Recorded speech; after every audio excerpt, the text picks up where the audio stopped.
Hello and welcome! Today I have been requested to review LEGO Racers 2 for the PlayStation 2.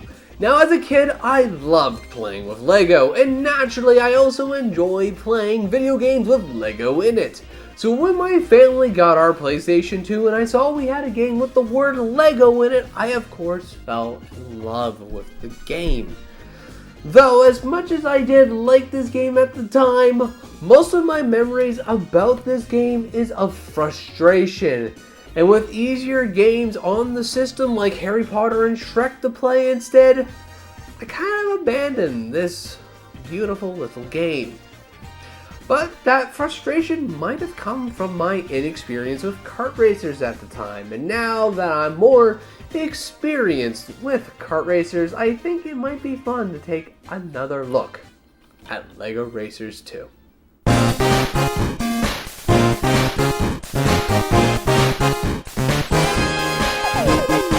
Today's video is sponsored by us at the 16-Bit Store.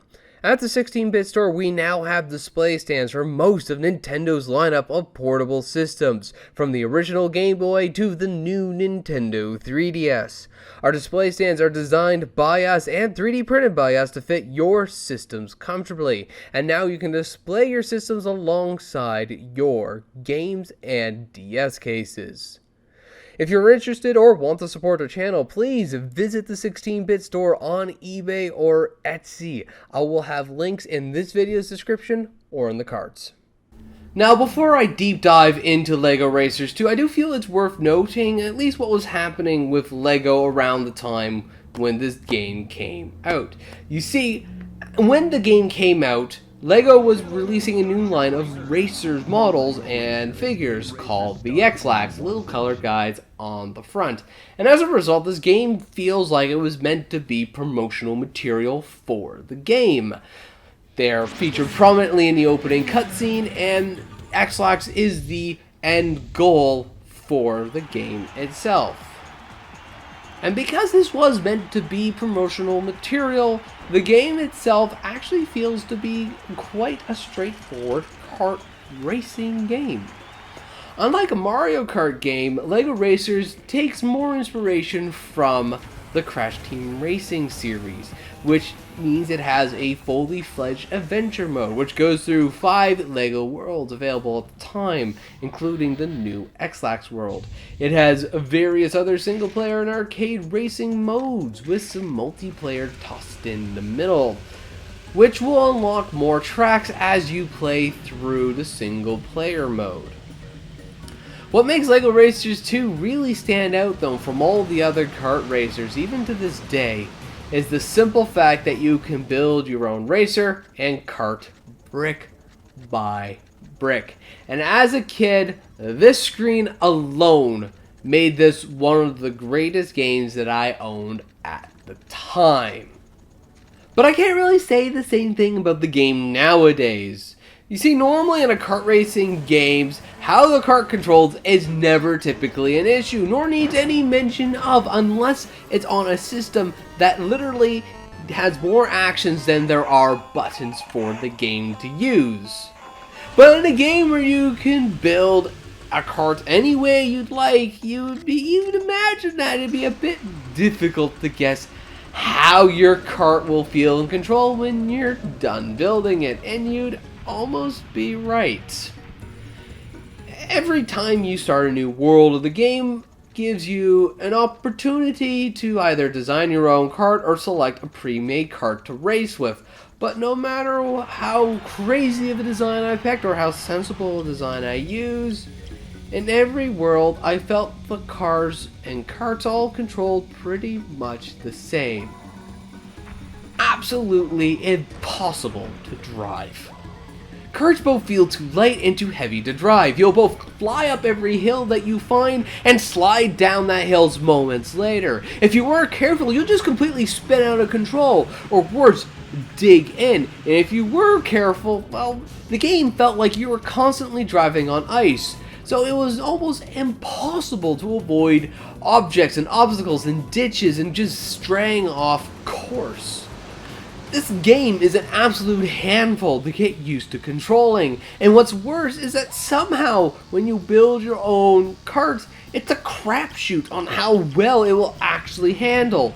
I've actually managed to make cars that were completely and literally impossible to drive, and if it wasn't for the boring, repetitive, monotonous minigames that are scattered throughout the worlds, giving you power-ups and upgrades to make your carts just a little more controllable, a little faster, a little more survivable with accidents, I don't think I would have made it past the second world. Which is pretty sad to say, since LEGO Racers 2 is actually a pretty fun game to play once you do get used to those wonky controls. The tracks are fun to race through, and unlike a Mario Kart game, LEGO Racers 2 has a whole hub world which you can explore. And this hub is not only usable to drive around and explore in, but it's also used in the races themselves as the tracks. Which means that as you're searching around for challenges and secrets, you can also find shortcuts which you can use later in races. And I love this idea of combining where you race and the explorable area which you use to find collectibles. As a concept, it's fantastic in theory, but in practice on the PlayStation 2, it has some holes. The world is sadly too small for all these tracks to coexist in and feel distinct and unique from one another, especially since any interesting bits are usually recycled in multiple races, which means once you've raced one track, you've pretty much raced all the others. I'd really like to see this concept done again, but on more powerful hardware. I feel it has potential, but sadly, it's not done well here. But I don't feel that these issues were deliberately created by the game's developers, but rather one which came about from the hardware or the game engine which the game is on. The game feels like it's struggling to run on the PlayStation 2, and my system sounds like it's struggling just to run it. I mean, just look at the X-Lax world and its large amount of model popping. It feels like the game was being developed up a hill, and this was the best thing that they were able to do, most likely in the limited time frame that they had to make it. But that's not to say that the game's developers are completely faultless. There are some boneheaded design choices made throughout the game. May I remind you how poorly this game can and does control. And I want to be honest, even the game's cutscenes have a bit of issues. Why in the ever-loving God is the only options to skip through dialogue a VCR-style fast-forwarding feature instead of just being able to skip to the end and let me do it? I've had more times than not, I've wanted to go back to the hub world and I've canceled the message rather than making it to the end and saying, yes, I would like to go home. Overall then, LEGO Racers 2 isn't a good kart racing game, but to say it's a bad game really undervalues what the game has done well. And what this game is actually a good LEGO game. The kart builder here works. You can seriously build some amazing looking or ridiculous looking models, and unlike future and better designed LEGO games, the creations that I make in LEGO Racers 2 actually feel like something that I can dig through my own LEGO bin and make myself.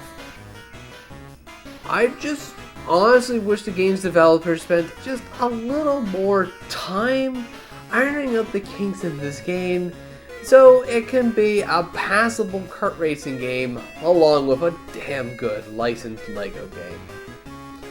But as it stands, I honestly wouldn't recommend it, or at least I wouldn't recommend the PS2 version of this game. For some odd reason, this game is highly priced for what it actually offers. And I cannot put my hand on my heart and say that it's a good value. If you are interested in playing LEGO Racers 2, try looking for the PC port, which I do believe might be a little easier for those who are inclined to go and searching around the internet, because it's probably been abandoned somewhere on the internet at this point. But anyways, thank you ever so much for watching. I hope you have yourself a good day, and as always, take care. And if you have anything you would like to see us talk about in future viewer specials, please leave it below. Or if you wish to participate, please check out our community page for future polls.